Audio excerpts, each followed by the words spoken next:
2009. But there was another one. There was a serious proposal to suggest or to offer Mohamed Abdulle Xassan money so that he stops fighting. And it seems like this suggestion was seriously considered. But then the British again decided that maybe it was not going to work, because they say that, in fact, they do write that they knew that he was fighting for something bigger. And that's very important, that he was fighting for something bigger, because I've always said that the weak point about Africa today is that the people who get political office often don't have something, an idea that is bigger than them. It's just them. That's why they are easily corrupted, easily bribed, easily given money, and when that is done, they sell their people. And so here is one person who the British found it very difficult to offer money so that he can just stay low and avoid and stop doing whatever he was doing. Now, this is what Douglas Jardine writes about that. He says, suffice it to mention here, in parentheses, that the possibility of paying the mullah an annual subsidy on condition of his good behavior was also considered, and such as course, had it been at all practical, would undoubtedly have been greatly facilitated any retirement to the cost. This scheme was propounded by the Secretary of State in the following terms. So he quotes what the Secretary of State said about that. He says, His Majesty's government have also raised the question whether it will be possible to adopt towards the mullah the policy which has been followed by the Indian government in dealing with some of the tribes of the northwestern frontier. So it seems like this strategy had been adopted elsewhere, in India, for example, where they will pay some leaders money so that they stop opposing the British. He continues, and to come to some arrangement with him by which he will undertake to refrain from raids on British territory in return for the payment of an annual subsidy.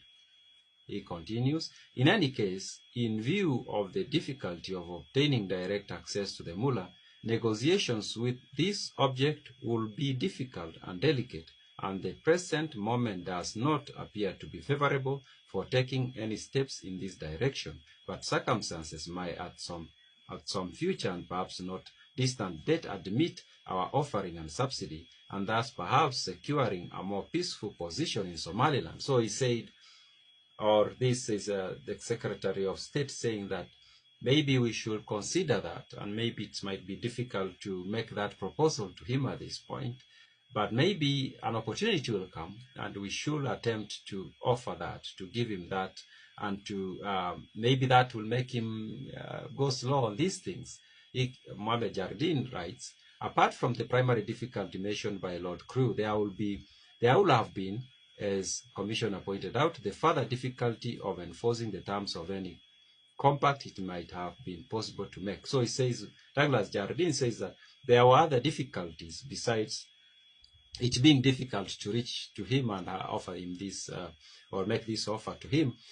It is also possible that he would have accepted the offer, but that would not have meant that he was going to stop. He would receive the money and continue doing whatever he was doing.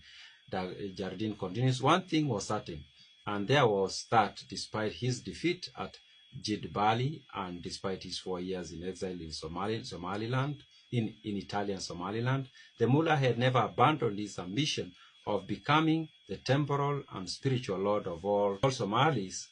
And this being so, there was no reason why he should respect a subsidy agreement any more than he had respected the Pestalozza agreement. We've talked about the Pestalozza treaty, which ended the hostilities in 1905. So there were these issues, the issue of how to reach out to him and make that offer, but Jardine also brings up the issue of maybe he would have received the money and not do what he promised to do. And then he continues to say, give the devil his due, he was aiming at a greater prices than mere cash. So he admits that another issue is that this guy is not aiming at cash. His main goal, primary goal in doing whatever he was doing was not to make money. So dealing with such a person is difficult, especially when you want to use inducements like bribery. It does not work because that's not something they are even considering, that I'm making money here. They are looking at a bigger goal. And like I said, we have a problem right now of leaders across Africa who are just, their goal is the mere money. They don't have a bigger idea beyond them. They are not working towards a bigger goal, a bigger idea. Their bigger goal is to make money for themselves and their families, and that's a problem. But Douglas Jardine does give credit to Mohamed Abdulle Xassan here, that this guy is not going just for the money.